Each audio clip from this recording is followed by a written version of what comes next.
to you next. Jerry, you're far away. Hi, Harry. Can you hear me? Yep. Congratulations. Fantastic win.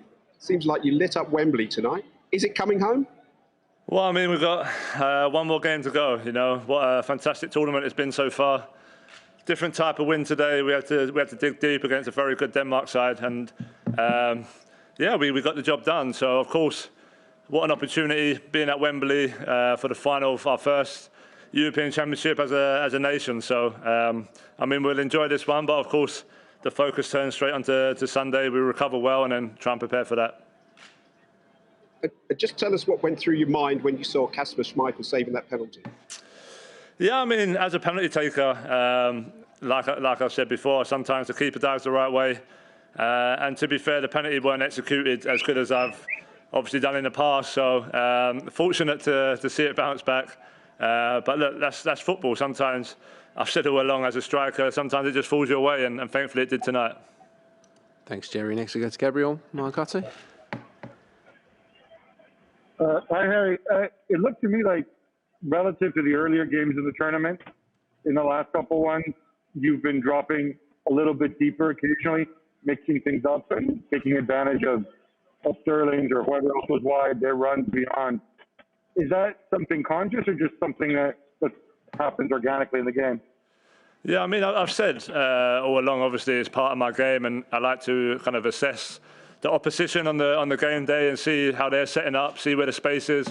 And I felt today, especially in the first half, with them playing with two midfielders, the space was in behind them. And obviously, I managed to get into a few pockets, not just me, but Mason, Raz, Bukayo, and we was causing them problems. So, I mean, it's part of my game, dropping deep, but like I've said, it's always depending on how the opposition set up. Great. Sami Mokbel. Hi, Harry. Hi. A lot of the questions before the game were how you'd respond as a team when you went behind. Obviously, you responded pretty emphatically tonight. What does that say about the team's belief?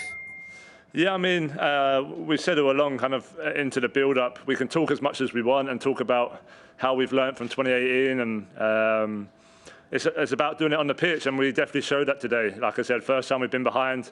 Credit to them, it was a great free kick. But we stayed calm, there was no panic. We kept the ball, we kept getting into spaces. We actually created a few more chances just after that. Schmeichel made a great save from Raheem, and then obviously we managed to get the breakthrough. And then, yeah, I mean, the second half, we controlled it well. We had a few half chances. But look, these games are about character, they're about digging in, about belief, and we definitely have that as a squad. So this will just give us more going into Sunday now. Thanks. I mean, next to Javier Caceres. Hi, Harry. I would ask you to share some thoughts on Italy. I don't know if you have seen the game yesterday against Spain, their win on the one hand. And the other thing is, across Europe, there's quite a discussion on the penalty, whether it was a foul or not. I don't know if you had clear sight on it and if it was enough of a contact to award a penalty to your team. Yeah, I mean, first and foremost, Italy are obviously a great side. They've had a great tournament so far. Obviously, defensively, got a great record and got some amazing attacking players as well. So we're going to have to be obviously fully prepared for what they bring.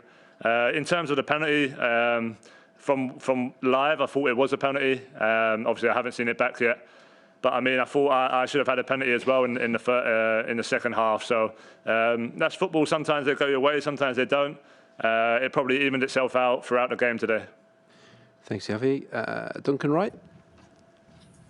Hi, Harry. Congratulations. Can you just sum up your feelings of leading this team and the reaction in the stadium afterwards? Sum it up for us. Yeah, it's hard to sum up into words, if I'm totally honest. I've said as a footballer, as a professional, it's always just about the next one, on to the next one, on to the next one. And it's really sometimes hard to take it all in, take in the crowd, take in obviously everyone at home watching. Yeah, so sometimes, like nights like tonight, you just have to be there with the fans, sing with the fans. We know we haven't won nothing yet, but you have to enjoy nights like these. You have to enjoy winning, which we've done well in this tournament. But of course, there's always that feeling in the back of your mind that we've got one more to go. So we don't want to get too carried away. But I'm extremely proud to obviously be the captain of the side. We've shown great resilience.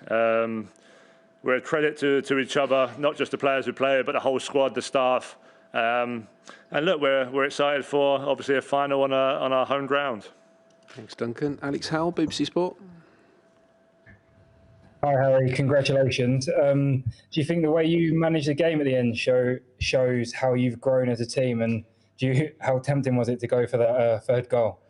Yeah, definitely. That was a great sign of what we're about.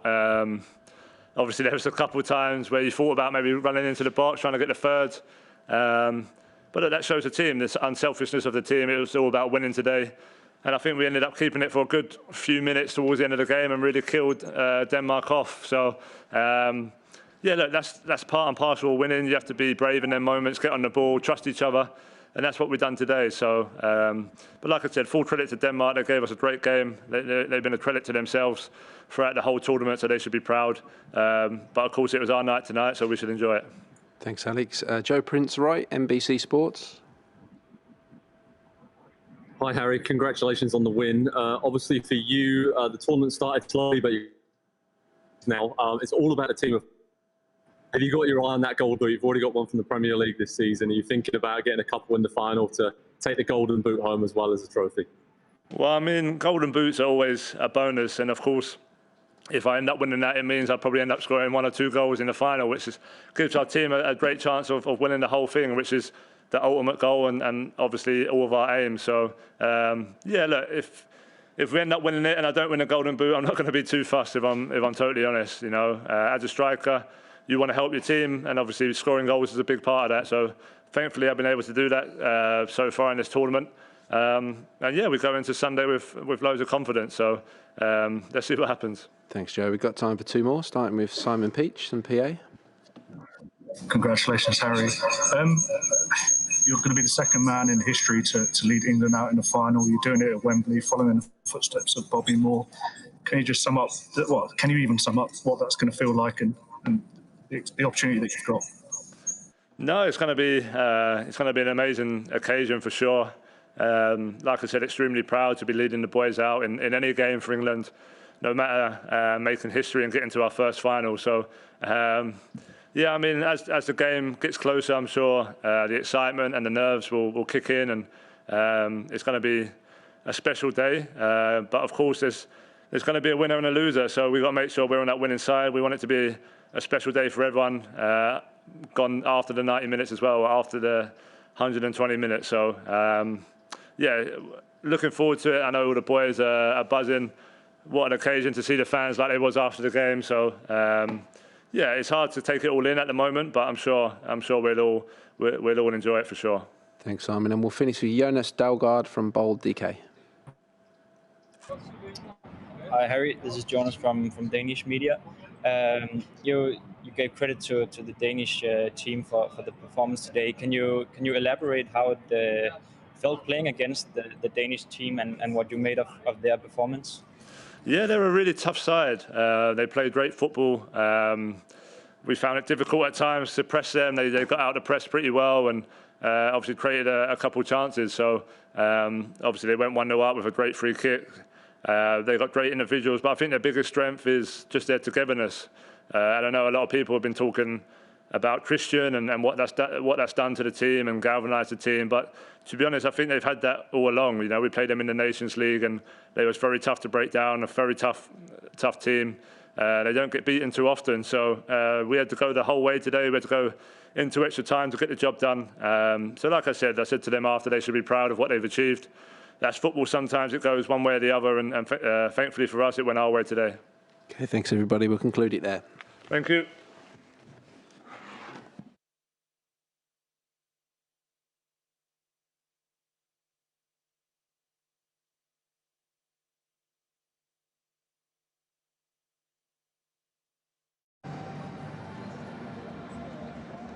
Hej Kasper. Hej. Hej. Kasper Hjulmand.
Nå ja, det skal helst være øl eller sådan noget.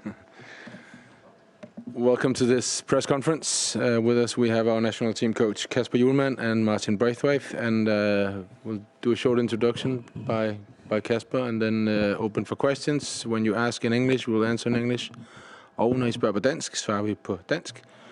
Kasper, vil du ikke sætte lidt ord? Yeah, I think I'll do the first little part in English. So first of all, congratulations to England with the final. First of all, primarily I want to congratulate my colleague Gareth. I followed what the FA has done strategically, and especially how Gareth has led this team for a number of years now. How he works with the young players, how he gets involved, and how he behaves himself with the values he has, and how he represents and communicates is outstanding. So, congratulations, Gareth. I think you're doing a great job in a difficult job. So, congratulations. Ja, ellers er vi jo dybt skuffet, hvis jeg sådan lige skal. Det er enormt svært for mig det her, fordi jeg har lyst til at perspektivere det, og jeg har lyst til at prøve at fortælle om, hvordan jeg egentlig har det, måske om et døgn eller nogle timer. Vi er dybt skuffet. Vi er dybt skuffet over, at vi er så tæt på og have en mulighed for at komme i finalen. Og at det bliver afgjort på de omstændigheder. Jeg har læst international presse, hvor der også sådan ødelægger man en kamp på 1 minut. Løber forbi en bold, hvor bolden ligger inde på banen, og et straffe, som ikke er der, osv. Det er alle sammen ting, som gør en lige nu, gør mig bare irriteret. Så vi er skuffet. Vi er dybt skuffet. Når det er sagt, så har jeg den anden halvdel af mig, som er jeg kan ikke beskrive med ord, hvor stor beundring jeg har for det her hold. For den stab, der står bag. For de her spillere, som har været så meget igennem. Altså, vi har 2 fra staben, som har reddet et menneske, vores bedste ven og en af vores bedste spillere.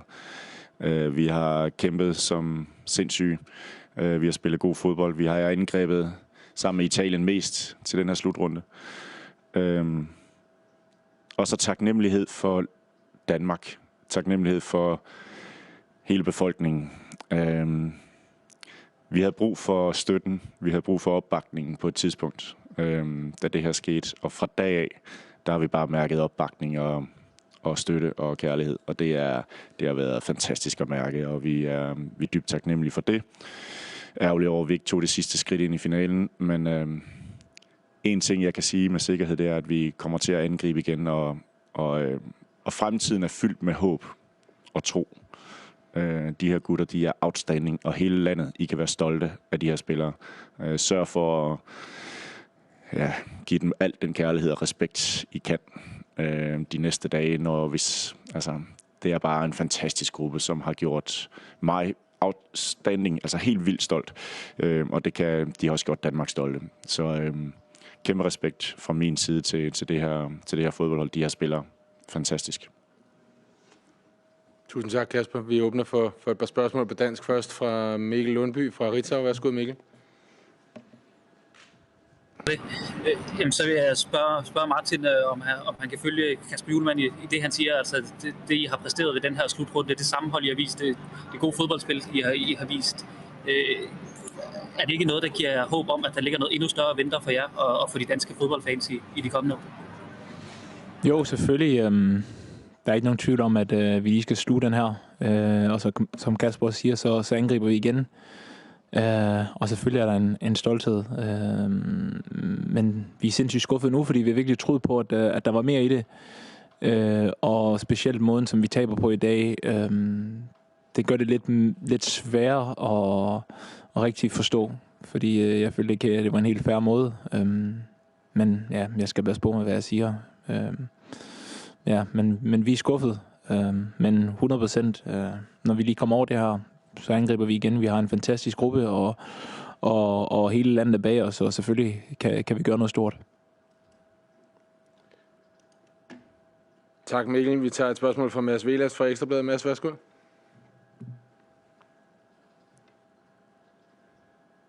Med det her straffespark. Der er 2 bolde på banen, og det viser sig også, at Smeichel får næserlys i øjnene. Hvad tænker I om hele det her, som du selv nævner, ødelægger simpelthen kampen? Jeg ser ikke, om du er hen og protesterer til dommeren i den sekvens, eller fjerdommeren. Jo, altså jeg er jo inde 5 sekunder før, at Raheem Sterling løber forbi en bold, der ligger inde på banen, og jeg til fjerdommeren siger, der ligger en bold på banen, og han er jo hurtigt nok til at fløjte spillet af, da det senere er en bold på banen. Men du må ikke løbe forbi en bold, der ligger på banen, når den har indflydelse på spillet, når du er så tæt på. Der skal man fløjte kampen af. Og så selve straffet er jo... Altså, jeg kan ikke se det. Jeg kan simpelthen ikke se det straffe. Det er helt tydeligt, at han lader benet hænge og falder ned, ikke? Men jeg ved godt, at det lyder sådan lidt nu her, men jeg kan ikke lade være med at have den følelse, og jeg synes, det er... Jeg synes, det er hårdt. Og en ting er at tabe en kamp. Det kan man godt, men på den her måde, det synes jeg er rigtig, rigtig ærgerligt, og synd for gutterne, fordi de har med lagt noget i det. Så ja, det er bittert. Det er bittert. Vi skal nok lige på den anden side af de her ting, de her følelser, der er nu, før vi kan være... Måske putte tingene rigtigt i perspektiv, men det er simpelthen en bitter måde at forlade turneringen på. Tak Mads. Vi tager et spørgsmål fra Patrick fra TV2. Patrick, værsgo. Ja, tak. Ja, det er selvfølgelig et afgørende moment, som du har sat ord på her, Kasper, men hvis du ellers skal prøve at sætte lidt mere ord på, hvad det var, der blev afgørende i dag for udfaldet og det kampforløb, der blev. Jamen, det var jo det. Ellers havde den været 1-1. Og så er der ikke til at sige, hvad der skete. Altså, det er da rigtigt, at vi mistede jo noget initiativ i løbet af anden halvleg, synes jeg, og vi kom til at løbe lidt for meget efter. Men jeg ved, at lige på den anden side af det, der er kun på et spørgsmål om tid, så vil vi finde roen igen i spillet, og vi kunne komme om på den anden side, eller slå en kontra. Altså, det er jo målene, der fortæller historien. Og målet er jo afgørende. Det er jo det, der er afgørende. Ja, så jeg synes, at det er klart, at vi havde... Der er ingen tvivl om, at vi skal finde bolden noget mere i løbet af anden halvleg. Vi skal finde rummene, og vi skal være køligere med den og alle de her ting. Og men jeg er også sikker på, at det havde vi fundet igen. Men altså, igen, vi har spillet med enorm intensitet. Vi er det næst mest afsluttende hold i turneringen efter Italien, inden de her semifinaler startede. Både mål på antal og per minut spillet, og vi har... spillet med så meget passion og så meget hjerte og så meget udstråling og så meget personlighed som hold og som enkelt spiller, der bare har givet alt. Det er jo en fantastisk gruppe, der har fyret den af, men det er jo klart, at vi er skuffet lige nu. Tak Patrick. Vi tager lige et spørgsmål fra Søren Lisner fra Politikken, and then we'll take a few international ones afterwards. Ja, hvordan oplevede I situationen med Joachim Mæhle efterfølgende, som har spillet så stor en turnering, og så bliver fanget i noget, som jeg tror ikke nogen danskere synes var et straffespark? Altså, ja, jeg tror allerede, vi har svaret på det. Der er ikke nogen at klandre for det, fordi der var ikke straffespark i vores øjne, og selvom hvis der var, så er der ikke noget med Mæhle at gøre. Altså, det er lidt hårdt dømt, og altså, jeg tænker slet ikke over, at det var noget med Mæhle at gøre.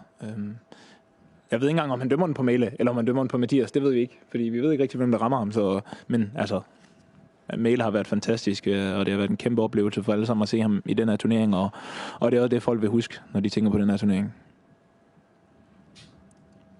Yeah, then we'll take a few international questions. Javier from Süddeutsche Zeitung.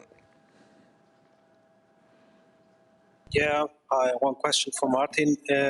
Martin, bearing in mind what happened today, bearing in mind the crowd, the atmosphere in the stadium, bearing in mind what happened with the penalty, if you had an Italian friend who to play on Sunday, what would you tell him? Sorry, I didn't get the question.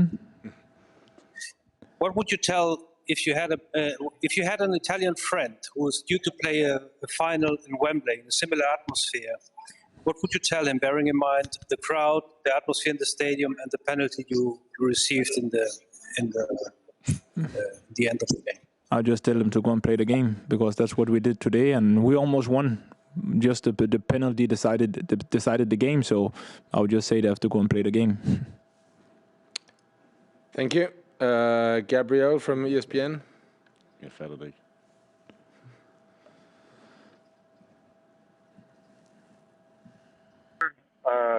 Congratulations. I'm not going to ask about the penalty. I had the impression that you made a lot of changes earlier in the game, and after playing extremely well right up until sort of the end of the 90 minutes, maybe you lost a little after that. Was that a function of players being tired? The trip to obviously the trip back from Baku, was that a factor? And would you still make those changes when you made them? The only one, of course, is the last one where after the penalty kick, I had one left. So after the penalty kick, there was 15 minutes left. We played with 3 centre backs. I took off Yannick, put a striker in. So we played 4-3-3 in our normal system.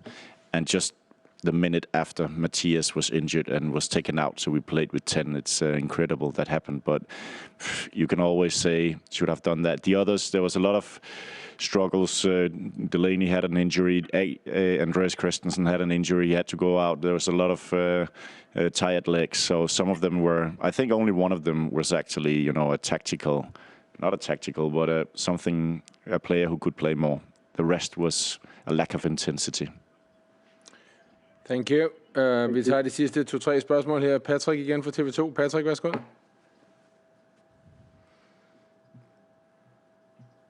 Ja, jeg kom vist der. Martin, det er et spørgsmål til dig. I har brugt den her Olsen-banden-reference. Du skal I så hjem og ikke videre. Det endte ikke med det her store kuk, ligesom det også sjældent gør for Olsen-banden, desværre. Men kan du prøve at sætte nogle ord på, hvad det har været for 3,5 uge nu, siden den første kamp inde i parken mod Finland? Hvordan har de været for dig? Lige nu, når alting lige er sket, ikke, så er man bare sindssygt skuffet. Der er sket så mange fantastiske ting, ikke, og vi har haft så mange store oplevelser, men lige efter kampen, så er det skuffelse, man mærker. Selvfølgelig er vi taknemmelige for al den støtte. Det har været helt sindssygt og virkelig mærke, hvordan landet har været bag os. Det har været noget, man aldrig oplevet før, og det har været rørende for hele holdet. Det har været fantastisk, og man har været stolt af at være dansker og være en del af det her. Men alle er skuffet lige nu. Vi er konkurrencemennesker, og vi vil have været i den finale. Så lige nu, så føles den helt sådan en stor skuffelse. Tak, Patrick. Vi tager et spørgsmål fra Mikkel fra Ritzau. Mikkel Lundby, værsgo. Jeg vil bare gerne have begge to til at sætte nogle ord på den præstation, som Kasper Schmeichel leverer i dag, og han virker jo til at gøre alt for at prøve at få jer i den finale på søndag. Jamen, Kasper var fantastisk i dag. Altså, jeg synes, han har igennem hele turneringen sådan, løftet, og her i aften, der var han bare, havde simpelthen fantastiske redninger. Samtidig har han jo den der udstråling og den fightervilje, og han vil gøre hvad som helst. Han kunne også finde på at løbe op og forsøge at score, hvis det skulle være. Altså, han vil gøre hvad som helst for at vinde de her kampe, og det smitter. Så kæmpe præstationer, Kasper. Desværre var det ikke nok, men han gjorde i hvert fald sit helt fantastisk gjort. Martin, vil du supplere lidt? Ja, Kasper, det er vildt nok at sige, men det skulle bare som det plejer. Altså, han holder os altid ind i kampen, føler jeg. Jeg har ikke noget minde af ham have en dårlig kamp. Selvfølgelig tænker man altid på målscorerne og så videre. Nogle gange bliver målmændene glemt, men du kan se, at alle de kampe, vi har haft, har han haft vigtige redninger. Og det vil han fortsætte med, fordi det gør han altid. Du vinder ikke kun kampe på at have målscore, du vinder også på at have gode spillere, men især også en god målmand, fordi alle kampe, vi har vundet, de vigtige kampe, der har han altid haft sindssygt vigtige redninger, så vi er sindssygt heldige at have så god en målmand på vores hold. Tak til Patrick. Vi tager de sidste 2-3 spørgsmål her. Jonas fra Bold. Værsgo, Jonas.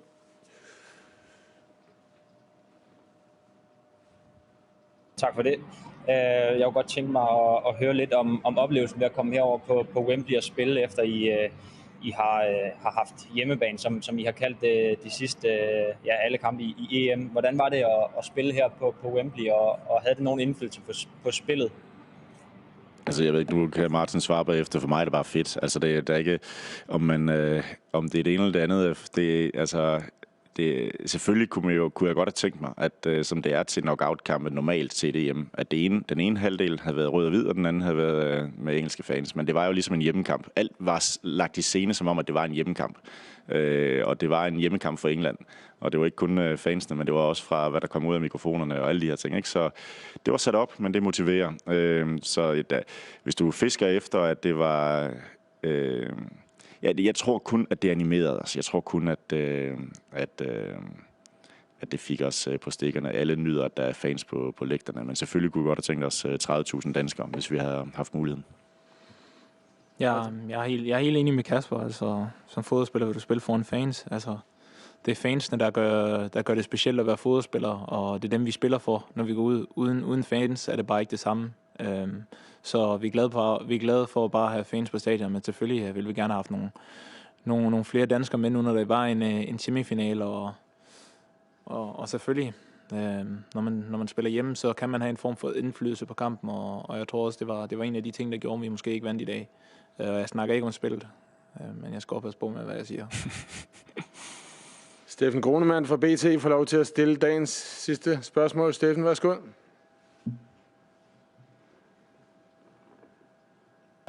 Ja, hej. Den her, først og fremmest til Kasper. Var det her en once in a lifetime situation? Altså at være så tæt på en finale ved en stor slutrunde, eller hvad er dine tanker omkring det? Det ved man jo aldrig. Altså slutrunder er jo finurlige. Der kan ske mange ting. Der er både lodtrækning og alle mulige andre ting, og de her knockout-kampe er jo meget lige. Men min fornemmelse er, at vi kan gøre det igen.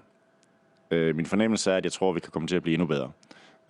Og der er ingen tvivl om, når vi lige har sundet os, og når vi mødes igen til september, hvor vi jo faktisk sådan inden for de næste 3 år har 2 slutrunder, vi kan kvalificere os til, så har vi fået blod på tanden. Man skal huske på, at nogle af de her hold, som kommer hele vejen, de har nogle gange lige haft et tilløb. England var også i en semifinal sidst, kommer også til igen, og der er ingen tvivl om, vi tror på det her hold. Jeg tror sindssygt meget på det her hold. Jeg tror rigtig meget på den kvalitet, vi har, og jeg tror, vi kan blive endnu bedre. Men man ved det jo ikke. Altså, det er jo ikke, det er i knockout-kampe, der kan mange ting ske, og der som jeg siger, der er lodtrækning og alle mulige andre ting, og held og marginaler. Sådan er det i fodbold. Men jeg tror på, at der venter store ting med det her hold. Og på den måde slutter vi med at kigge lidt længere frem i tiden. Tak for, at I var med. Thank you very much, and have a good evening.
team.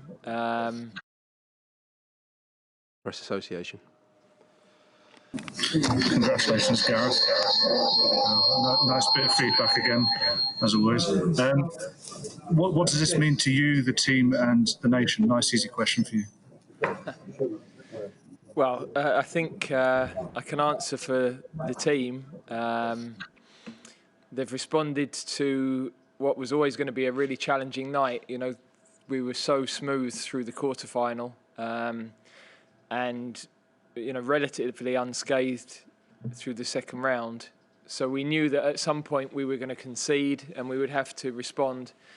Denmark have had an incredible tournament. I mean, I've got to give them huge credit. I thought they made it really difficult for us tonight. They pressed us so well, scored a fabulous goal. The boy's a super player.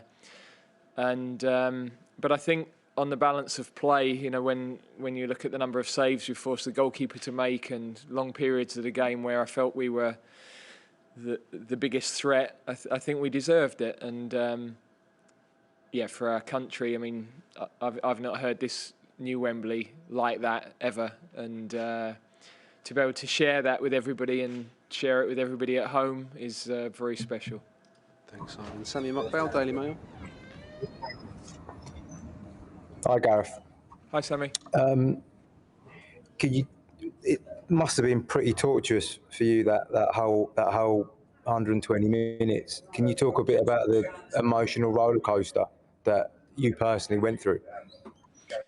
Well, I felt calm in the lead up to the game because I felt that the players, with what they've been through over the last few years, were ready. And you're never 100% sure how they'll react in those difficult moments, but we have talked about it and they stayed calm. I didn't think we kept the ball well enough through Denmark's pressure from their front three, and we're going to have to do that better on Sunday because Italy are very good at it. So we need to find better solutions with that. But we found a way to win, and we found a way to find the spaces further forward. Once we'd got into their half, we were a threat all night. All of our wide players, Raheem, Bukayo, Jack, Phil when he came on, Mason, you know, those players that got in between the lines or were in those one-against-one situations wide, they were a real handful, and we managed to create good openings. I thought the goalkeeper for them had a fantastic game. He's a top goalkeeper. But we found a way to win. The second half of extra time, I think it took us a while to realise actually just to keep the ball was the easiest way to finish the game off. It took us 5 minutes to work that out, and then we got clued into it. So we invited more pressure in that initial period than we needed to. No, huge credit. These players have been immense from the first day we met up at Middlesbrough. The whole group, the boys that didn't make the final cut, the group that have been here together, all of the staff, they deserve what's been a really special night. Alex Howell, BBC Sport. Hi, Gareth. Hi, congratulations. Thank you. Just wanted to touch on the end of the game, on the team keeping the ball. How proud of you of how they dealt with the end of the game, and how were you trying to get your message onto them to keep it better when it got to that point? Well, understandably, given how long we've all waited for a moment like this, when you're ahead, there's a tendency to sit. We changed the shape because we know that Denmark in those moments have thrown 4 players into the box, and we needed to keep pressure on high up the pitch, but to be able to have the numbers to defend those balls into the box. But it took the players a while to really recognise they were then a man down, and there were opportunities to keep the ball better than we were. So, but look, it's human nature. You're in a moment that none of us have been that close before, and totally understand why it took the players a little while. But when they did lock onto that, then they kept the ball really well through that period and managed the game really well. Thanks, Alex. Dan Kilpatrick, Standard.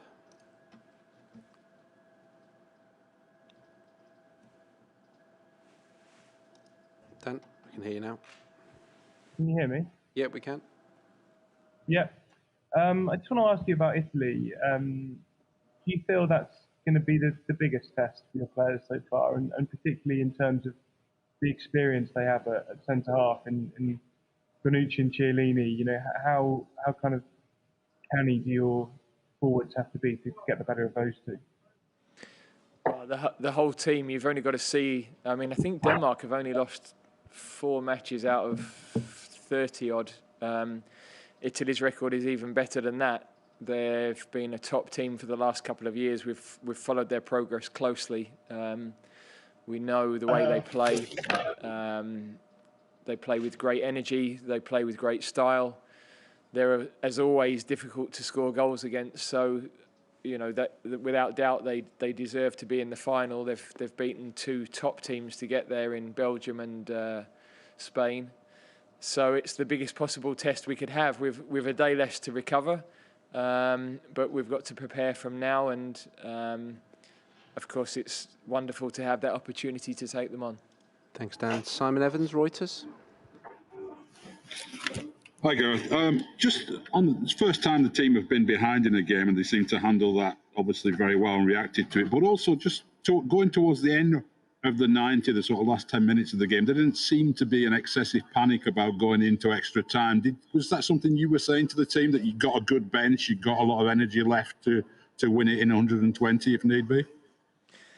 Well, what we said to them before the game is that they've found ways to win matches over the last 3 or 4 years in whatever circumstances it's taken. So whether that's been leading from the front, whether that's been having to come from behind, whether that's taken extra time, penalties, they've found those solutions, and we wanted them to have the confidence in that. And so I felt we were very dominant in that period, the last half an hour of normal time. And of course, the extra time, I think we had a bit more legs, a bit more energy, and you know, Denmark made a lot of changes early on in the game and weren't able to change later. So, but the strength of our bench has been an asset. There's no question about that, and the depth of the squad is why we are where we are, and the mentality of the squad is why we're in the position we're in.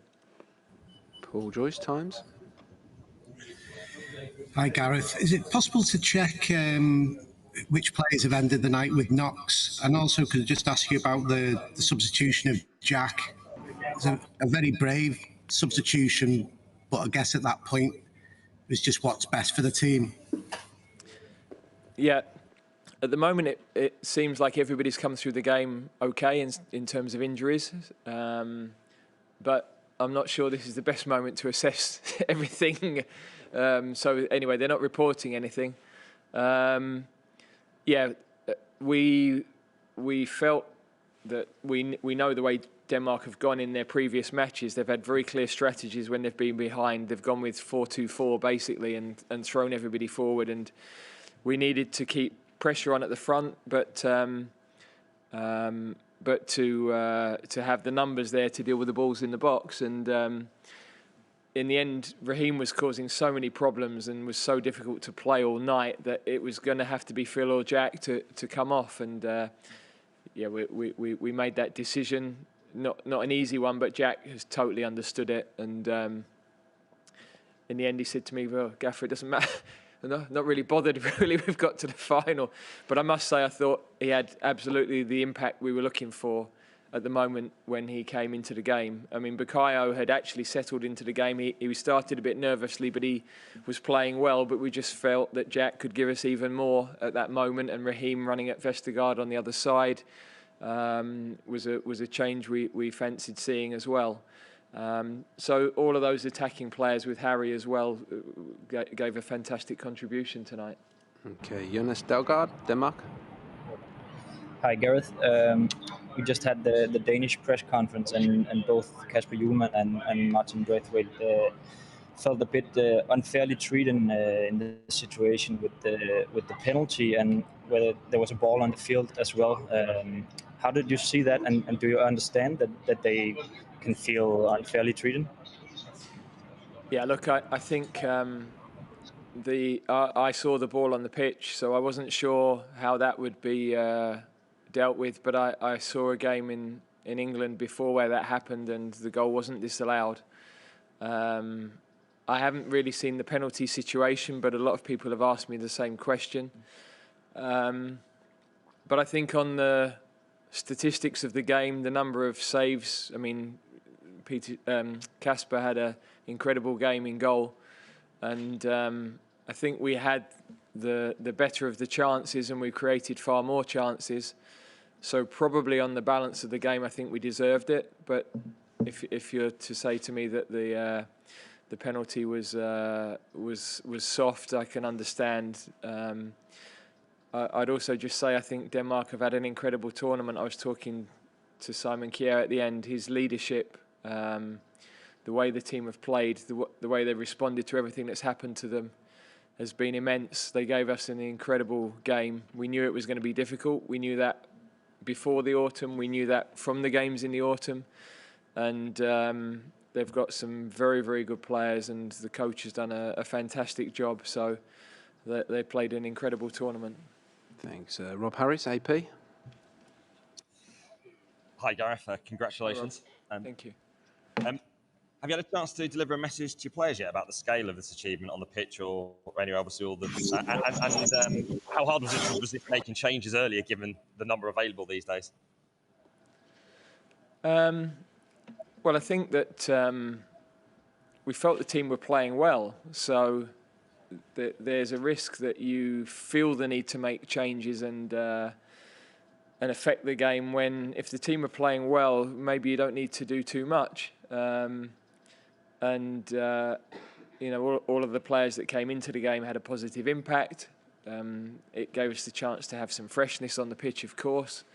And the opposition were constantly changing tactically, but we felt that the way we were dealing with that wasn't a huge problem. So sometimes it's bolder to do nothing, because the risk is if you don't do anything that it can go against you. But we were causing problems, we were creating chances, so we didn't see that problem within the game.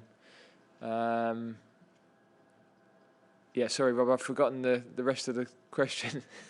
Sorry, it was just if you had a message to your players at all. Yeah, you managed to sort of gather them to give a big message. Yeah, I mean, look, we've had 2 minutes with them. They were all off doing interviews. A couple are in the drug testing. So, but we just said, look, they deserve this. You know, they've been fantastic as a group. The way they've supported each other right the way through this period. The guys that were with us in Middlesbrough, you know, Jesse, Prowsey, Ollie Watkins, Trent, you know, they've all played a part in this, and they've been immense in their acceptance of the different roles and the moments to come in. We've got some stars who haven't had the amount of football they would want, you know, the likes of Marcus Rashford, who's just got on with things and accepted that at the moment he's had to wait and be patient. But we wouldn't have got to the point we've got to without that mentality of the whole group. And they can see what it's meant to the whole country tonight and what it's meant to the fans in the stadium. I've never known the new Wembley like this. So for all of them, you know, nights like tonight make it all worthwhile. Okay, we have a bus to St George's Park to catch, so we'll have to finish with Theo Squires and Liverpool Echo. Hi Gareth, congratulations. Jordan Pickford, he had a couple of shaky moments in that first half, not playing as well as we've seen throughout the tournament, but he did improve it after the break. So I was just wondering, did you say anything to him at all at half-time to prompt that turnaround from him? No, that's down to him. I mean, we just talked to the whole group about avoiding the sorts of needless mistakes that created some tension in that first half. You know, we played some short passes. We were a little bit slow on some of the moments of transition where they were able to press us and win the ball back very quickly when we'd just won it. Yeah, most of the opportunities they had were in counter-attacks where we'd conceded the ball quite cheaply, really. So we did discuss that as a group, but you know, the players deserve the credit for reacting in the right way at the right moment. Okay, guys, we'll conclude it there and we'll see you for the final. Thanks. Thank you.